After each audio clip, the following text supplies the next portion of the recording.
Di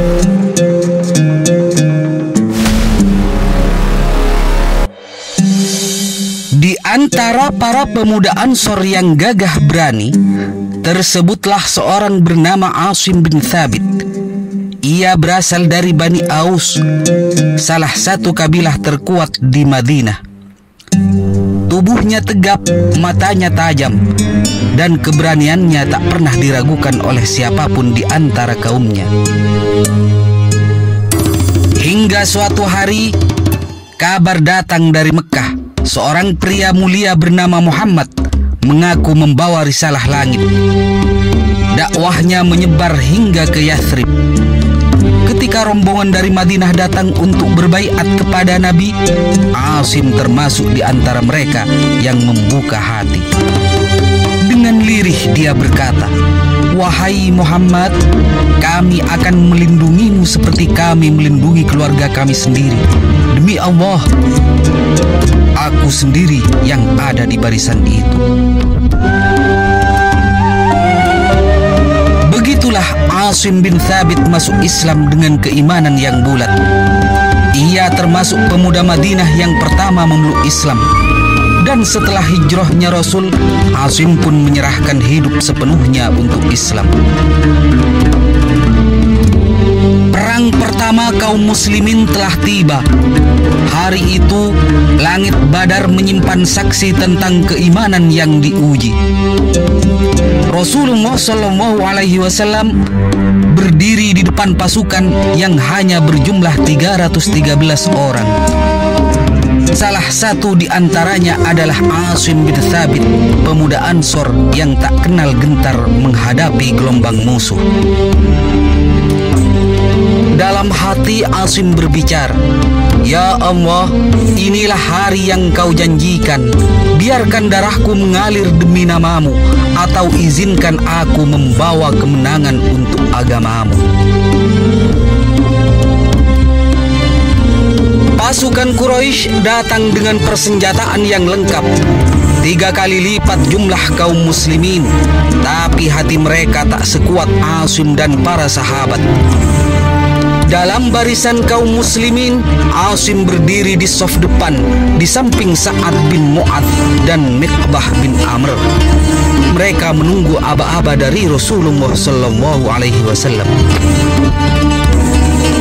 Ketika pertempuran pecah, Asim maju seperti singa dilepas dari kandangnya. Pedangnya menyambar cepat, melumpuhkan musuh-musuh yang datang menyerang. Ia tidak bertarung karena marah, tapi karena cinta kepada Allah dan Rasul-Nya. Dalam satu riwayat disebutkan bahwa Asim termasuk dari para mujahid yang menghabisi banyak pasukan Quraisy di hari itu. Ia tak mencari nama, tapi yang ia cari hanya ridha Allah Subhanahu wa ta'ala. Di medan Badar, Asim menjadi tameng hidup yang melindungi barisan kaum muslimin. Malam hari setelah kemenangan, Asim duduk bersama para sahabat, memandang ke bintang sambil menggenggam tanah Badar yang penuh darah syuhada dan musuh. Kemenangan ini bukan milik kita, tapi milik Allah. Kita hanyalah alatnya. Dan aku berdoa agar bisa terus menjaga agama ini hingga hembusan nafas terakhirku.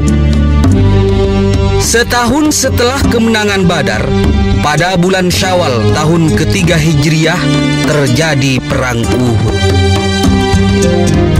Gelombang balasan dari Quraisy datang dengan kekuatan yang lebih besar. Perang Uhud menjadi ajang ujian kedua bagi kaum muslimin. Kali ini Asim bin Thabit kembali berdiri di barisan depan, tak gentar walau pasukan musuh jauh lebih banyak dan lebih siap. Di pagi hari yang penuh ketegangan itu, Rasulullah SAW berdiri di tengah barisan sahabatnya. Beliau menatap wajah-wajah mulia yang siap menumpahkan darah di jalan Allah. Lalu suara beliau terdengar tenang namun dalam. Wahai sahabat-sahabatku, bagaimana kalian akan berpegang dalam pertempuran hari ini? Asim bin Thabit melangkah ke depan, tubuhnya tegap, matanya tajam, memandang jauh ke medan perang. Ia menjawab dengan suara yang tegas, "Wahai Rasulullah, jika musuh masih jauh, aku hantam mereka dengan anak panahku. Jika mereka mendekat, tombakku akan menyambut mereka. Jika mereka lebih dekat lagi, maka pedangku akan menari di antara mereka. Dan aku bersumpah, aku tidak akan bergeser dari tempatku hingga Allah memenangkan agamanya atau aku syahid di medan ini." Rasulullah SAW mengangguk dan berdoa dalam hati, karena beliau tahu Asim bukan sekedar prajurit. Ia adalah pelindung, ia adalah perisai, ia adalah nyawa yang telah ia wakafkan untuk Islam. Rasulullah telah mengatur pasukan dengan cermat. Di atas bukit kecil, 50 pemanah ditugaskan menjaga dari serangan belakang. Asim tahu betul kemenangan bukan soal jumlah, tapi soal ketaatan. Ketegangan semakin meningkat. Sorak perang mulai terdengar. Asim berkata kepada seorang pemuda, "Jangan tinggalkan posisi ini. Kalau kita buka celah, kita serahkan nyawa sahabat kita sendiri kepada musuh." Asim bertempur dengan penuh semangat yang sama seperti di Badar. Tapi medan Uhud memberi pelajaran berbeda. Saat pasukan Quraisy terpukul mundur, para pemanah melanggar perintah Rasulullah dan turun mengambil ghanimah. Keadaan berubah drastis. Barisan muslim terpecah. Beberapa di antara mereka ada yang lari, ada pula yang gugur. Tapi Asim tetap berdiri. Ia menjadi perisai hidup bagi Rasulullah SAW bersama para sahabat pilihan. Ia menahan serangan dari segala arah. Asim menarik busur dan menembakkan panah demi panah ke pasukan Quraisy. Ia berseru dengan keras, "Lindungi Rasulullah, jangan mundur walau tubuh ini habis dipenuhi luka."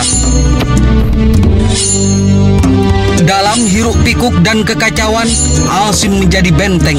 Tubuhnya terluka, tapi imannya tidak tergoyahkan. Di medan Uhud, ia menunjukkan bahwa kesetiaan pada Rasul bukan sekedar kata-kata.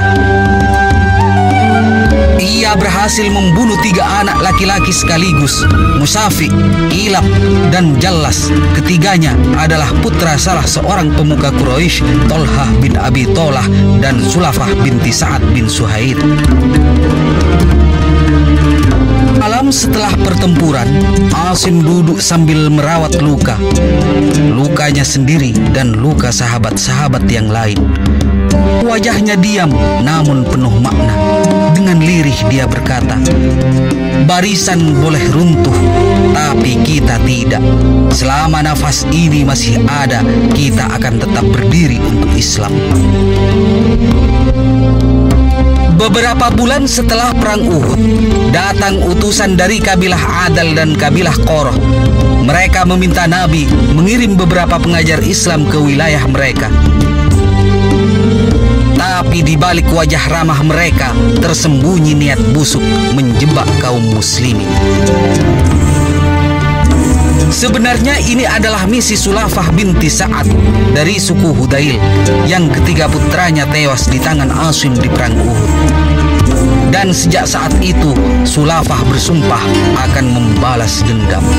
Barang siapa yang membawa kepala Asim bin Thabit kepadanya akan diberi imbalan emas seberat kepala itu.